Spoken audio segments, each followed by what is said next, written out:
Olá, pessoal. Vamos dar início a mais um estudo do livro Entre a Terra e o Céu. Hoje nós estudaremos o capítulo 19, Dor e Surpresa. Então, você já pode separar no seu livro, pegue o livro Entre a Terra e o Céu, abra aí no capítulo 19, que é o capítulo que nós vamos estudar hoje. Mas antes, vamos rogar aos nossos benfeitores espirituais, a Jesus, a Deus nosso Pai, que nos ampare, nos auxilie neste estudo, nesses comentários deste livro tão importante para o nosso desenvolvimento. Que possamos absorver estes ensinamentos para a nossa vida e assim nos dedicarmos a um esforço, mínimo que seja, para nos tornarmos pessoas melhores. Que assim seja. Então vamos dar início ao estudo do livro Entre a Terra e o Céu, lembrando que este estudo ele é presencial. Ele está sendo feito nas segundas-feiras, às 20 horas, na sede do Centro Espírita de Estudos Seara de Luz. Então, segunda-feira, às 20 horas. Você está assistindo este estudo, é uma gravação, e este link está sendo enviado para você porque você não pôde ou não pode comparecer nos estudos presenciais, tá ok? Então, vamos nos preparar aqui para iniciar aí o nosso capítulo. Nós vamos apenas relembrar aqui algumas coisas, né, alguns personagens que nós estamos tratando. Vamos lembrar que o Esteves, ele é o Mário Silva. O Esteves já desencarnou e hoje ele é Mário Silva, um enfermeiro encarnado. E na encarnação anterior, ele foi enfermeiro também, que trabalhou junto às tropas brasileiras no Paraguai durante a época da Guerra do Paraguai. Vamos recordar também que Lina, a Lina, ela também já desencarnou daquela vivência da época do Paraguai, da Guerra do Paraguai, ela já desencarnou e hoje ela é Zulmira, ela está encarnada. O Júlio, que também estava na época da Guerra do Paraguai encarnado, ele já desencarnou e já teve a oportunidade de reencarnar, ele já reencarnou e desencarnou também ainda como uma criança de 8 anos de idade. E o Armando também, que era um amigo do Júlio, né? Conhecia também o Esteves, o Armando, também daquela encarnação da época do Paraguai, que estava envolvido com eles, ele já desencarnou e já reencarnou, agora na personalidade de Amaro, que é um ferroviário, tá ok? E o contexto que nós vamos começar a estudar hoje é que o Armando, que é o Amaro, ele está conversando com o Esteves, que é o Mário Silva. Então, hoje eles são inimigos. O Mário Silva o odeia profundamente. E ambos estão encarnados, mas durante o sono, eles se transportaram em espírito e se encontraram ali e estão conversando na presença do benfeitor espiritual do ministro Clarencio. Primeiramente, foi o Mário Silva que falou, e agora nós estamos ouvindo, né, lendo a versão do Armando, que é o Amaro, né? E aí, prosseguindo o capítulo, o Mário Silva, que era o Esteves, né, na encarnação anterior, ele estava tomado de ódio pelo Júlio, que era um companheiro dele naquela época da Guerra do Paraguai, que o traiu com a sua esposa. Então ele estava, né, o Mário Silva estava com ódio do Júlio. E o Júlio, embora ele já tivesse reencarnado, ele desencarnou como criança e foi para o mundo espiritual padecendo alguns sofrimentos também, tá? E aí, nesse encontro entre os dois, entre o Mário Silva e o Amaro, o Mário Silva resolve invocar o Júlio, trazê-lo, o Júlio já está desencarnado, resolve trazê-lo para aquela conversa. Então vamos iniciar o capítulo. Iniciando aí o capítulo, ele começa: Júlio, comparece, covarde, bramia o enfermeiro possesso. E percebendo talvez a simpatia que Amaro nos conquistara à face da serenidade com que suportava a situação, prosseguiu invocando o revel. Comparece para desmascarar o patife que procura comover-nos. Júlio odeia-te, mas é necessário apareças. Acusa teu desalmado assassino. Então estava ali o Esteves chamando o Júlio para acusar o Amaro, porque, né, havia desavença entre eles, né? Então, continuando aí. O ministro procurava contê-lo, bondoso, mas Silva, como potro indomesticado, gesticulava a esmo e continuava conclamando: Júlio, Júlio. Sim, Júlio não respondeu à chamada. Então vamos imaginar, vamos pensar, por que o Júlio, que foi invocado pelo Mário Silva, por que ele não respondeu à chamada, né? Mas vamos lá. Sim, Júlio não respondeu à chamada. Entretanto, alguém surgiu surpreendendo-nos a atenção. A irmã Blandina, em pessoa, qual se fora nominalmente intimada, estacou junto de nós. Então, ele estava invocando, né, chamando o Júlio, mas não apareceu o Júlio. Quem apareceu lá foi a irmã Blandina, né? A irmã Blandina. Quando um espírito ele é evocado, né, ele geralmente ele corresponde, ele vai lá. Mas o Júlio, ele estava desencarnado há pouco tempo. E ele estava desencarnado na condição de uma criança, né? E passava por momentos difíceis, né? Por uma perturbação temporária, mas momentos difíceis, porque ele ainda estava sofrendo no plano espiritual as consequências da sua morte, né? Ele morreu afogado e em encarnações anteriores ele tinha se suicidado. E antes disso ele tinha tomado veneno, né, corrosivo também. Então ele estava sofrendo ainda no plano espiritual, ele não tinha equilíbrio suficiente para comparecer ali, né? Estava sofrendo lá, ele não tinha o amparo também da mãe, que era Odila, né?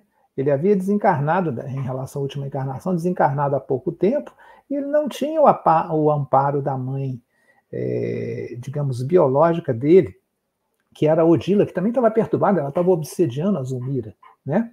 Então, não adiantava também o Clarencio pedir ao Mário Silva para ele se conter, porque ele estava muito desequilibrado, ele não conseguia sair daquela fixação mental daquela época que ele viveu lá no Paraguai e sair daquele ódio enorme que ele tinha por essas pessoas. E a Blandina, quem foi a Blandina, né? Esse espírito tão superior à Blandina. A Blandina, ela foi prima do Castro Rocha, né? A Meimei, né? Blandina foi a Meimei, né? E naquela época, lá no plano espiritual, ela cuidava de crianças que haviam desencarnado. Então a Meimei, que é a Blandina, na época em que esse livro foi psicografado, hoje nós não sabemos qual que é a tarefa dela no plano espiritual. Mas naquela época ela acolhia, ela cuidava crianças lá no plano espiritual. Então, retornando aí ao nosso livro, né? A irmã Blandina, em pessoa, qual se fora nominalmente intimada, estacou junto de nós. Envolvidos na doce luz que nos banhou de improviso, aquietamo-nos perplexos, à exceção de Clarencio, que mantinha-se calmo, como se aguardasse semelhante visita. Então, a experiência, né, o conhecimento, a evolução do Clarencio permitia a ele ficar calmo, né, entendendo por que a Blandina lhe compareceu. Depois de saudar-nos, Blandina rogou humilde: Irmãos, por amor a Jesus, atendei. Temos Júlio sob nossa guarda. Acha-se doente, aflito. Vossos apelos individuais alteram-lhe o modo de ser. Poderia colocar-se mentalmente ao vosso encontro. Contudo, atravessa agora difíceis provas de reajuste. Venho implorar-vos caridade. Compadecei-vos de quem hoje se esforça por olvidar o que foi ontem, para regenerar-se amanhã com eficiência. Havia tanta aflição e tanta ternura naquela rogativa que a vibração do semblante modificou-se de súbito. Comecei a entender com mais clareza a trama obscura do romance vivo que abordávamos. Júlio, o menino doente, era companheiro que voltava na condição de filho do amigo com quem outrora se desaviera. O Júlio, ele estava em aflição, no plano espiritual, ele estava em ajuste. Por isso, ele não tinha as mínimas condições de estar ali naquele encontro espiritual. A Blandina, ela não queria impor, era um espírito de alta hierarquia espiritual, de alta envergadura moral. E ela não queria se impor, então ela se apresenta na humildade, ela pede para que eles tenham um pouco de caridade pelos padecimentos gerados por ele próprio, pelo próprio Júlio, porque foi o Júlio que gerou esses padecimentos dele. E essa evocação do Júlio iria perturbá-lo ainda mais. Aí não teria condições de conversar nada direito lá com eles, que já está perturbado, e essa evocação ia perturbá-lo muito mais. Então, continuando aí no livro, não pude, porém, alongar divagações, porque Silva, provavelmente revoltado contra a emoção que nos senhoreava o espírito, passou a reclamar de novo. Anjo ou mulher, não lutarei contra o sortilégio. Não lutarei, mas preciso arrojar esse bandido ao despenhadeiro que merece por suas deslavadas mentiras. Que Júlio permaneça no céu ou no inferno sob a custódia de arcanjos ou demônios. Todavia, exijo que a verdade surja inteira.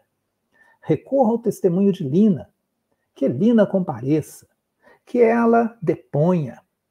Se nos achamos aqui convocados pelo destino que nos algema uns aos outros, que a pérfida mulher seja ouvida igualmente. Então a gente veja aí o ódio do Esteves, do Mário Silva, que era o Esteves, o ódio dele, do Mário Silva. Já que o Júlio não pode, que venha a Lina, aquela que o traiu, que venha ela. Ele estava com ódio dela também.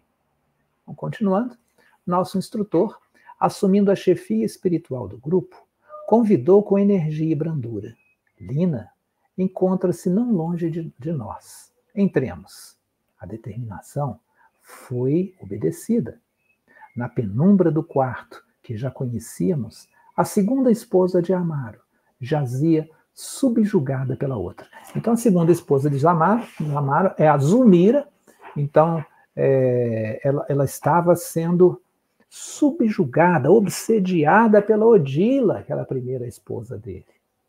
E a Odila estava com ódio da Zulmira, porque a Zulmira não evitou que o filho da Odila, aos cuidados da Zulmira, ele se afogasse. Porque a Zulmira, ela não fez o mínimo esforço para que o menino se afogasse, que o menino não se afogasse. Ela deixou ele se afogar e, digamos assim, fez vista grossa, não fez nenhum esforço para que o menino não se afogasse. Clarencio enlaçou Mário como um pai que recolhe um filho carinhosamente e, apontando a enferma, esclareceu generoso. Amigo, acalma-te. Lina Flores atualmente padece na forja da luta e do sacrifício, a fim de recuperar-se. Apaga a labareda de ódio que te requenta o coração. Deixa que nova compreensão te beneficie a alma ulcerada. Não nos cabe prejudicar o caminho de quem procura a regeneração que lhe é necessária. Então, olha só, pessoal. Ele percebe que Júlio não teria condição de estar ali, por causa do suicídio, dos tormentos, padecimentos que ele está enfrentando no mundo espiritual. Aí o Esteves diz, já que não podemos ter ele aqui, nós vamos atrás da Lina, para nós reavermos o nosso passado. E a Lina, ela já está reencarnada. Lina e Odila estão próximos umas da outra. A Zulmira, né, que é a Lina, né, subjugada, ela não tinha quase que vida própria. Ela estava encarnada, mas ela não tinha vida própria, praticamente nenhuma, né? Porque ela padecia muitas dificuldades devido à obsessão, né? E as dificuldades que ela tinha, as doenças que ela apresentava, ela estava até afastada do marido, né? Pelo fato também de ter deixado o menino se afogar, isso se afastou do marido, ela já não tinha nada com o marido, né? Em relacionamento íntimo de casal, já não tinha, a vida deles não era um mar de rosas, né? Era muito difícil, embora estavam casados, mas era muito complicada, muito difícil a vida de casal deles, né? Então, a Odila, ela se revolta, a Odila que estava obsediando a Zulmira, né? A Odila está desencarnada. A Odila se revolta quando o Clarencio e os demais ela adentram naquele recinto, né? Por que ela se revolta? Porque o Clarencio e os amigos, o André Luiz, né, o Hilário, eram espíritos bem superiores a ela, então ela já não reinaria mais absoluta ali com o seu ódio, ela não teria como dominar tanto ali, né? Ela perderia o domínio daquela situação, por isso que ela se revolta. E até o momento, o Mário Silva, ele não está entendendo nada do que está acontecendo ali. Ele foi ali, mas ele não está entendendo. Ele não consegue associar os personagens. Por que ele não consegue associar os personagens? Por que ele não consegue enxergar quem que é a Zulmira que está ali? Né? Você pediu ali, por que ele não consegue enxergar? Porque ele ainda está vivenciando, ele está vivendo aquela na época da Guerra do Paraguai. A mente dele está na época da Guerra do Paraguai. Mas vamos continuar. Ante o olhar de Mário, espantadiço e agoniado, o ministro considerou: Lina hoje, com imensas dificuldades, tenta alcançar a altura do casamento digno e, superando tremendos obstáculos, constrói os alicerces da missão de maternidade para a qual se encaminha. Ajudemo-la com nossas vibrações de compreensão e carinho. Quando amamos realmente, antes de tudo, é a felicidade da criatura amada que nos interessa. Então, olha só como que ele já está falando, né? Colocando, apresentando essa situação para o Mário Silva. Né? A Lina, que havia traído o Mário Silva, né? Agora ela reencarna como Zulmira e ela vai ter a oportunidade de ser mãe. Ela vai ter a oportunidade de se reequilibrar, constituindo um lar que ela não constituiu e que ela complicou tanta gente aí também em encarnações passadas, né? Então, hoje ela está tendo a oportunidade de se reequilibrar, né, de receber um filho, né, de educar aquele filho. E com isso, ela em espírito também estaria se regenerando, estaria se evoluindo. Nosso grupo avançou algo mais. Junto de nós, Blandina mantinha-se em prece. O orientador abeirou-se da doente com atenção respeitosa e mostrou-lhe o rosto ossudo e triste ao enfermeiro, que ao reconhecê-la bradou aterrado: Zulmira, Zulmira! Então Elina de volta, aí que ele conheceu que a Zulmira, que estava encarnada, né, praticamente esquelética, porque ela estava muito doente por causa da obsessão, e reconheceu que ela era a Lina. O ministro acariciou-lhe a cabeça e informou conciso: sim, regressou em companhia de Armando, Armando, companheiro dele da encarnação anterior, que agora é o Amaro. Ingressou em companhia de Armando em dolorosas reparações. O consórcio, né, ou seja, o casamento para eles, não foi castelo de flores de laranjeira, mas sim uma associação de interesses espirituais para o trabalho regenerativo. Então estava ali o Clarencio explicando para o Mário Silva que ele não conseguia entender por que a Zulmira, que foi a namorada, a noiva dele, no início, mais no início, largou e depois foi ficar com o Mário. Ele não conseguia entender isso, achava que, né, a vida dos dois era um mar de rosas, né? E não era nada disso. Era um casamento provacional. Era um casamento para que eles pudessem se reajustar, e tinha que ser com o Amaro, porque o Amaro daquele grupo era o mais equilibrado espiritualmente. Então ele ajudaria no reequilíbrio, na recondução da Zulmira, né? Lembrando, gente, que o chamado encontro de almas gêmeas, que se fala por aí, isso aí, aos olhos do Espiritismo, não existe alma gêmea no sentido de que uma alma vai completar a outra, não é nada disso, né? Essa figura de linguagem de almas gêmeas é uma linguagem poética, ela foi criada para designar a união de duas pessoas que se amam. É isso que a gente deve entender na acepção de alma gêmea, não que uma é a metade da outra, não é nada disso. O Espiritismo, né, diz que não é nada disso. Mas, né, a nossa realidade aqui na Terra, quando a gente se casa, são raros os casamentos feitos por duas pessoas que realmente se amam. Duas, pode ser que uma, mas duas que se amam, é muito raro isso na condição do nosso planeta, né? Não tem esse negócio de alma gêmea nesse sentido, né, de duas almas que se amam, também muito difícil. Não sei se você se lembra, mas nós tínhamos um autor muito conhecido aqui no Brasil, chamado Richard Simonetti, né? Dos vários livros que ele publicava até com um sentido assim de humor e tudo. Então ele fez o trocadilho, né, falando que não tem esse negócio de casamento de almas gêmeas, mas sim de algemas, né, que são casamentos provacionais, a grande maioria, né, são casamentos provacionais. Claro, gente, que existem algumas ligações com finalidades amorosas, né, para consolidação de afetos. Mas, todavia, né, as vibrações aqui do nosso planeta, né, de expiações e prova, a grande maioria dos casamentos são uniões que acontecem em caráter provacional, né? São casamentos provacionais. São espíritos que se reencontram para os reajustes necessários à evolução de ambos. Então, essa aqui é a tônica da imensa maioria dos casamentos no nosso planeta. É para o reajuste daqueles espíritos envolvidos ali, né? Que é o caso da Zulmira com o Amaro, né? O Amaro que se casou com a Zulmira, com quem ele tivera um romance mal resolvido numa encarnação anterior, para que agora juntos eles possam se reajustar. E receber aquele outro Júlio, né, que também fazia parte daquele triângulo, ou quadrilátero amoroso, né?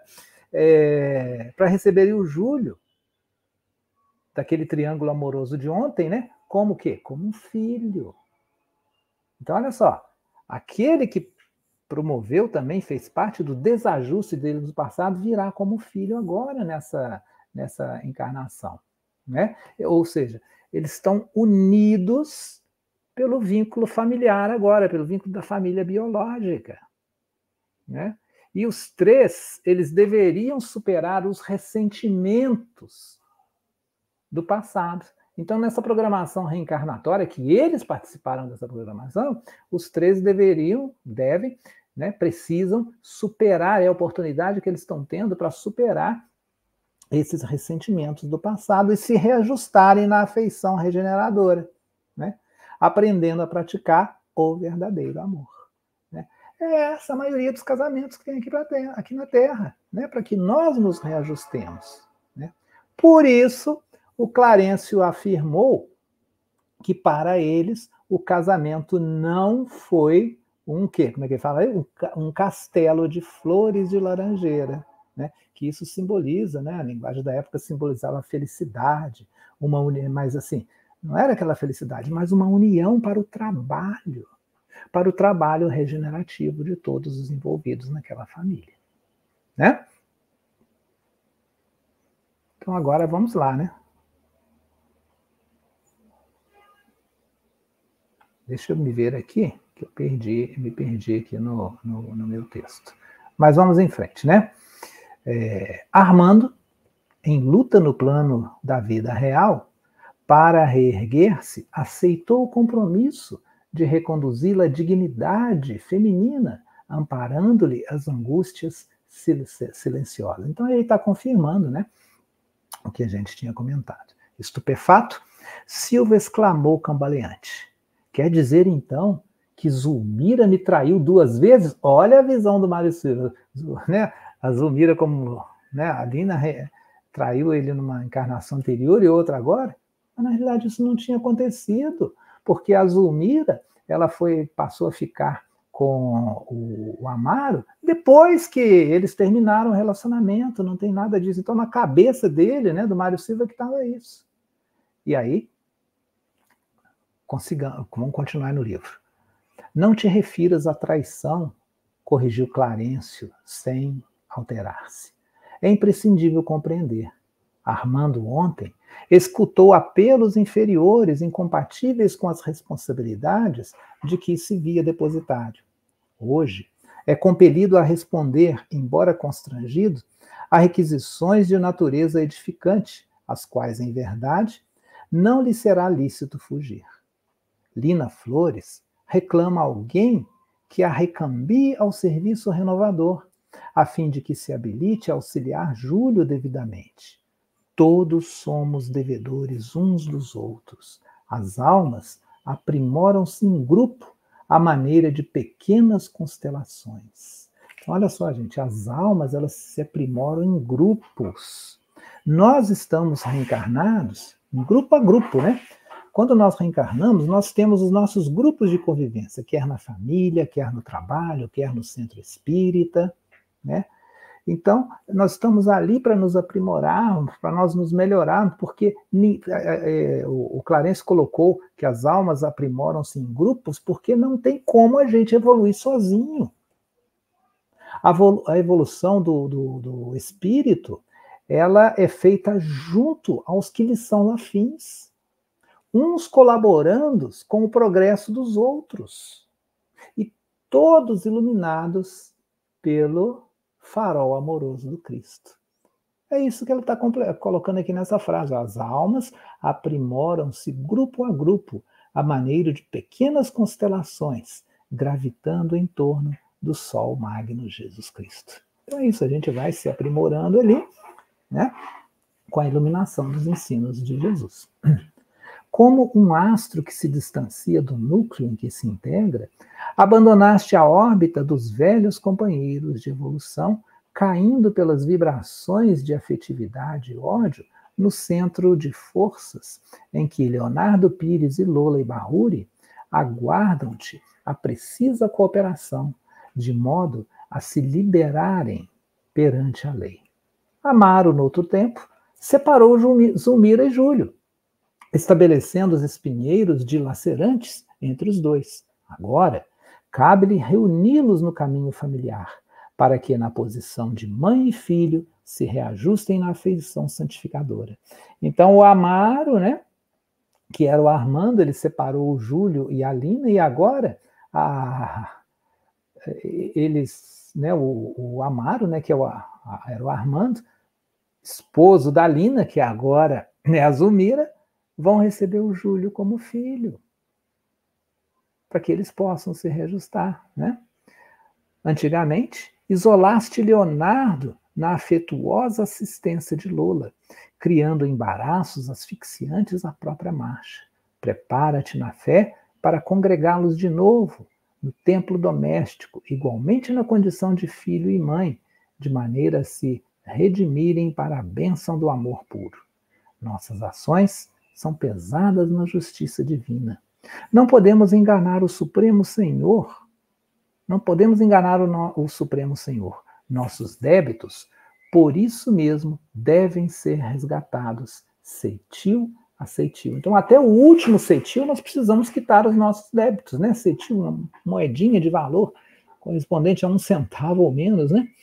E o Clarencio, ali, ó, ele procura, mas sem ofender Mário Silva, ele procura esclarecê-lo, né? Ele está dizendo para o Mário Silva que você também gerou a separação de um casal. Ele está dizendo que o Mário Silva também errou, né? O Leonardo Pires, ele vive até hoje em função do que você fez com ele. Está dizendo para o Mário isso aí. Né? O Armando hoje, ele não tem um casamento feliz, o casamento dele é com muita dificuldade, as quais ele próprio ajudou a construir quando separou você de Lina.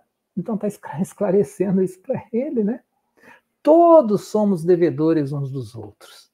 Antonina, ela tem 4 filhos, né? Porque um desencarnou, né? E terá mais um filho, que vai ser o Leonardo Pires. Ai, a gente fazendo spoiler aí.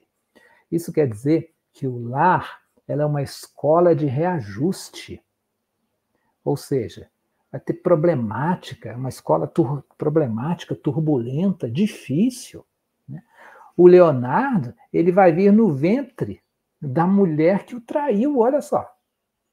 E a Zulmira tem no ventre aquele que lhe dedicou amor e não foi correspondido. Então, isso aí na vida aqui física, o que pode gerar? Filhos rebeldes, relações familiares turbulentas, né? Lembrando, gente, que este caso que está aqui, nesse livro, não é todo mundo que ocorre isso não, essa programação não. Porque a reencarnação programada, ela vai ocorrer onde as pessoas, elas têm condições de fazer essa programação, ou no mínimo tomar parte nas decisões dessa programação reencarnatória. Né? É o contexto desse livro, entre as pessoas que já têm um certo grau de entendimento para poderem decidir o gênero de provas que vão passar naquela reencarnação. Né? Ou seja, a programação, digamos assim, a reencarnação, ela é programada pelos próprios reencarnantes, que é o caso desse livro. Em outras encarnações aqui na Terra, tem reencarnações compulsórias, que as pessoas ainda não têm maturidade para escolher o seu gênero de provas, né? Naquela encarnação. Então, aquilo ali imposta. Pode ser que a maioria do nosso planeta seja reencarnações expiatórias, em que eles não participem do gênero de provas. Mas alguns já podem participar disso, que era o caso dessas pessoas. Né? Continuando o livro. A ligeira preleção trouxera-nos enorme proveito. Amaro dobrava a cerviz, revelando-se disposto a obedecer aos ditames de natureza superior, fossem como fossem. Silva, no entanto, não parecia desperto para as verdades que Clarencio, o meu livro, hipnotiza, as verdades que Clarencio, o meu livro está escrito assim, gente, eu não sei o de vocês, mas vamos prosseguir aqui. Ó. Hipnotizado na contemplação da mulher querida, demonstrava-se indiferente. Depois de fitá-la absorto, entre o carinho e a aversão, quebrou a quietude que envolvera o recinto, rugindo desesperado. Não posso modificar-se, aliás, não posso modificar-me, desgraçado de mim. Odiarei a infame que voltou. Somente a vingança me convém. Não quero perdoar. Olha como é que ele está, né, se declarando, né? Ele está dizendo que ele não pode se modificar. E já se coloca numa posição desgraçada por causa disso. Novamente enraivecido e inquieto, como fera solta, ergui os punhos cerrados contra a desditosa mulher que jazia no leito em lastimável prostração. Seu veículo espiritual rodeava-se agora de um halo cinzento escuro que despedia raios desagradáveis e perturbantes. Nosso orientador libertou-o da influência magnética com que lhe tolhia as energias.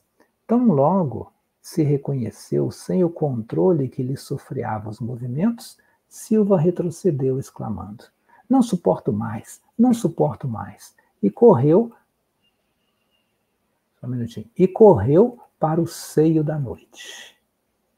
Então, 2 personagens padecem muito de revolta aqui, que é o Júlio e o Mário Silva, 2 grandes revoltados. O Amaro, ele é mais capacitado, entre os 3, gente, né? Entre o Júlio, o Mário Silva e o Amaro é o que se encontra em melhores condições, ou seja, ele está capacitado para ajudar a Zulmira na sua educação, naquela encarnação, quer na educação sexual, quer na educação familiar, né? O Mário Silva, ele poderia, sim, fazê-la ter um casamento feliz, mas o Amaro é o mais indicado para oferecer a Zulmira o que ela precisa neste momento. Então, por isso que na programação dessa reencarnação, ela deveria ser esposa. A Zulmira deveria ser esposa do Amaro. É porque ele que tinha condições de oferecer naquele momento que ela precisava naquele momento. Mas o Mário Silva não aceita isso, né?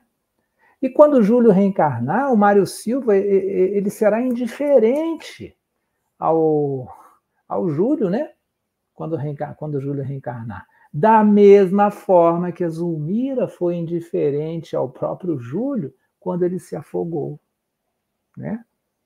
O Amaro ele já percebeu seus equívocos. Por isso, ele se modificou. E continuando aí, Clarencio recomendou-nos seguir-lhe o passo, enquanto prestaria assistência ao ferroviário e à esposa em colaboração com Blandina. O enfermeiro, de certo, informou o ministro prestimoso. Retomaria o corpo denso em aflitivas condições de saúde. Então, ele já queria ir embora, né? Voltar para o corpo físico, despertar-se lá na matéria, né? Sair do estado de sono, né? Só que ele vai levar muita complicação por causa do estado dele, né? Passos anestesiantes deviam favorecê-lo. Não podia lembrar a experiência grave daquela hora. A aventura, provocada pela insistência mental dele mesmo, era suscetível de perigosas consequências. Num átimo, Hilário e eu achamo-nos ao lado de Silva, que aderia ao envoltório de carne com o automatismo da molécula de ferro atraída pelo ímã. Então, ele, né, voltando lá quase que imediatamente, né, voltando ao corpo físico, né, do estado de sono, né, para se despertar, muito rapidamente. Examinemo-lo atentamente. O peito arfava-lhe, sibilante. O coração acusava-se desgovernado sob o império de insopitável arritmia. Então, olha o que estava acontecendo com o corpo físico dele, né? Devido à sua raiva, né, lá no mundo espiritual, que o espírito estava sentindo aquilo tudo, e está trazendo isso tudo para o corpo. De imediato, entramos em ação, sossegando-lhe o campo mental quanto possível, através de sedativos magnéticos, ou seja, através de passes. Ainda assim, apesar dos passes pelos quais foi completamente envolvido de energias revigoradoras, o moço acordou agoniado, hesitante e trêmulo, como se estivesse fugindo de medonhas tempestades do seu mundo íntimo. Semi-inconsciente, despendeu vários minutos para identificar-se. Então ele acordou, mas ele não conseguia saber, né? Aquilo que geralmente os médicos fazem, né, com pessoas que adentram o hospital depois de um trauma ou que acordam de uma cirurgia, né, é o chamado LOT, a localização e orientação no tempo e no espaço. Então ele mais ou menos perdeu isso, ele não sabia o tempo que ele estava, onde que ele estava, ele não sabia quem era, ia demorar um certo tempo para ele saber disso, né? Logo depois que ele despertasse. O pensamento surgia-lhe atormentado, nebuloso. Tentou locomover-se, mas não conseguiu. Sentia-se chumbado à cama, quase na situação de um cadáver repentinamente desperto. Então ele estava demorando muito tempo mesmo para recobrar a sua própria identidade por causa desse desequilíbrio psíquico que ele mesmo se infligiu lá no plano espiritual, né? Então ele demorava, o coração estava com arritmia, né? Estava lá arfante, né? Respirando, né? Com muita ênfase, né? Estava lá todo com a sua parte física toda alterada, né? Buscou alinhar recordações, contudo não pôde. Claro, ele estava voltando para o corpo físico, ele não poderia se relembrar de tudo o que aconteceu no plano espiritual. Sabia tão somente que atravessara grande pesadelo cujas dimensões não lhe cabiam na memória. Então, o que o cérebro físico registraria seria como se ele tivesse tido um pesadelo, né? Suarento, aflito, sentia-se morrer. Instintivamente, orou, suplicando proteção divina. Então, olha que interessante, gente, ele orou, né? Então, veja que nesse capítulo, até esse capítulo que a gente está estudando desse livro, todos os personagens ali envolvidos, eles já haviam se modificado um pouco. Mas o Mário Silva, ele tinha dificuldade de perdoar. Ele tinha dificuldade de perdoar a Lina. Todos haviam se modificado um pouquinho, inclusive ele, mas ele tinha dificuldade, não conseguia perdoar a Lina, que agora é a Zulmira. Apesar dele ter cometido faltas, ele não conseguia enxergar que a dor do outro é a mesma dor dele. Ele achava que a dor dele era maior, imensamente maior do que a do outro. Aí não conseguia perdoar o outro, achava que a dor que ele sentia era imensamente maior do que a dos outros, né? O Mário Silva, ele era considerado uma pessoa boa naquela encarnação. As pessoas, né, o viam como uma pessoa boa, porque ele cuidava da mãe, ele fazia muito bem as coisas, ele fazia muito bem o serviço dele com relação aos pacientes, que ele era enfermeiro, né? Então ele era uma pessoa muito boa aos olhos dos encarnados. Mas ele não conseguia perdoar. E ele estava sendo sincero, ele foi sincero quando ele disse que ele não conseguia perdoar. Aí ele acordou com o coração arfando, né?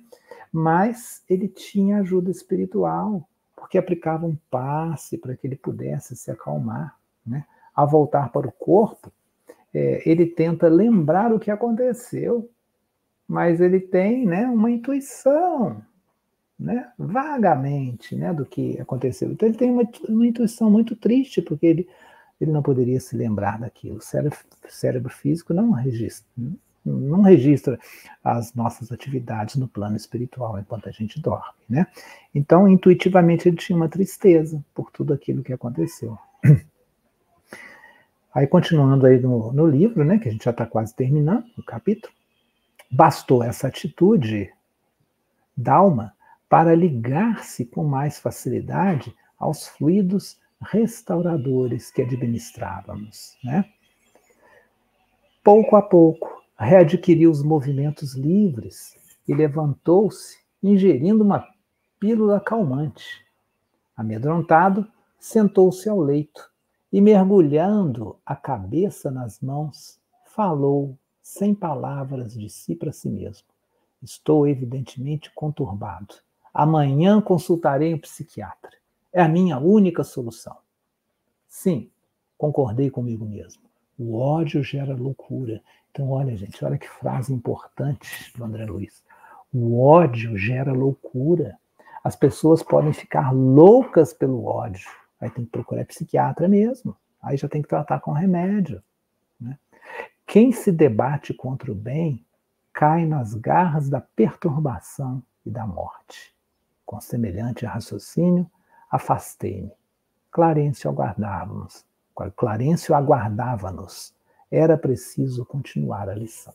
Então, no próximo capítulo, a gente vai ter muito mais esclarecimentos sobre, né, sobre essa parte. E aí, antes da gente encerrar o nosso estudo, nós queremos falar aqui que nesse capítulo, nós verificamos as consequências de um sono conturbado. Isso pode acontecer a qualquer um de nós. Às vezes, quando a gente dorme, a gente pode ir para planos e lugares espirituais bons, podemos atravessar momentos muito felizes lá no plano espiritual, mas momentos também muito conturbados, né? Momentos muito tristes. Podemos nos envolver em, digamos, lutas né, em embates acirrados com outros espíritos, vai depender da gente, da nossa condição, daquilo que a gente fez durante o dia, daquilo que a gente realmente quer vivenciar. E a gente vai vivenciar aquilo que no íntimo da gente a gente quer. Quando a gente dorme, a gente vai se encontrar, vai vivenciar as situações que o nosso íntimo quer. A gente vai vivenciar isso lá no plano espiritual, no estado de sono.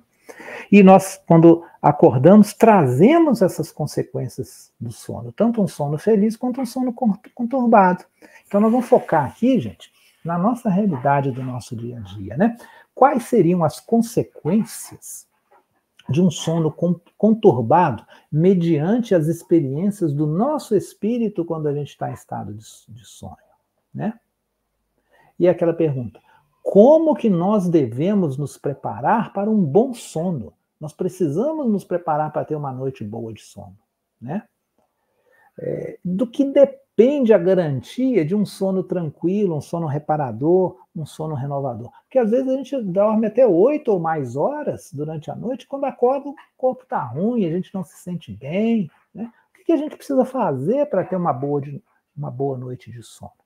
Com relação à parte material, claro, a gente necessita, né, de um lugar com um mínimo de conforto, né, um lugar escuro, silencioso, para a gente poder dormir, né? Não dá para dormir sentindo frio, né? Essa é a parte física. Agora, a parte moral. O que a gente precisa, que isso é realmente importante, porque isso é do espírito, né? Então, nós precisamos, para ter uma noite de sono reparador, com relação à parte moral, nós precisamos, durante o dia, praticar a lei da justiça, amor e caridade. É o que a gente precisa. Porque, desse modo, ao nos deitarmos, a gente vai estar mais tranquilos com relação à nossa consciência. E aí, ao deitarmos, a gente vai poder seguir aquelas recomendações do Santo Agostinho, lá na questão 919 do Livro dos Espíritos, que ele diz que, ao deitar, a gente deve fazer um balanço das nossas ações naquele dia. Procurar lembrar, fazer um balanço de tudo o que a gente fez naquele dia, do positivo, do negativo. A gente deve se colocar no lugar do outro com quem a gente interagiu, porque aí a gente vai se conhecer melhor. E a gente vai se conhecendo melhor, a gente vai saber onde que a gente precisa se modificar. Então, via de regra, antes da gente dormir, a gente precisa fazer um balanço das nossas atividades, das nossas ações naquele dia. E examinarmos se nós praticamos algum ato que possa ter prejudicado algum semelhante nosso de caminhada. Aí depois disso, depois dessa análise que a gente fizer, não importa se o nosso balanço for positivo ou negativo, depois, mas é importante a gente fazer essa análise antes de dormir. E depois disso, aí nós devemos dirigir uma prece sincera aos benfeitores espirituais, rogando que nós sejamos bem assistidos nos momentos do desprendimento do corpo físico. Aliás, no momento do desprendimento do corpo espiritual em relação ao corpo físico. Então, façamos uma prece sincera, pedindo que os benfeitores espirituais nos assistam, nos auxiliem em nossa noite de sono, para que nós possamos ir a lugares que contribuam para a nossa evolução, nos desvinculando assim daqueles lugares nefastos que a gente possa ir. Então, que Deus nos ilumine, que Jesus nos abençoe. Encerrando esse nosso estudo, nós vamos aqui fazer uma prece, rogando aos benfeitores espirituais que nos assistam nessa noite de sono que a gente vai ter daqui a pouco. Que a gente possa passar em revista os nossos atos de hoje, e rogamos que os benfeitores espirituais tenham sobre todos nós essas bênçãos, essas energias renovadoras para nós, para nossos familiares, para nossos amigos, para aquelas pessoas com quem nós convivemos bem, com quem nós convivemos mal, para os nossos inimigos, que todos nós possamos evoluir. Muito obrigado, Senhor Jesus. Muito obrigado a todos. Que assim seja. Então, pessoal, nós encerramos aqui esse nosso estudo de hoje e fica o convite para a nossa próxima reunião virtual ou presencial, se você puder comparecer lá nos seus Luz. Na próxima segunda-feira, às 20 horas, estaremos lá, se Deus assim nos permitir.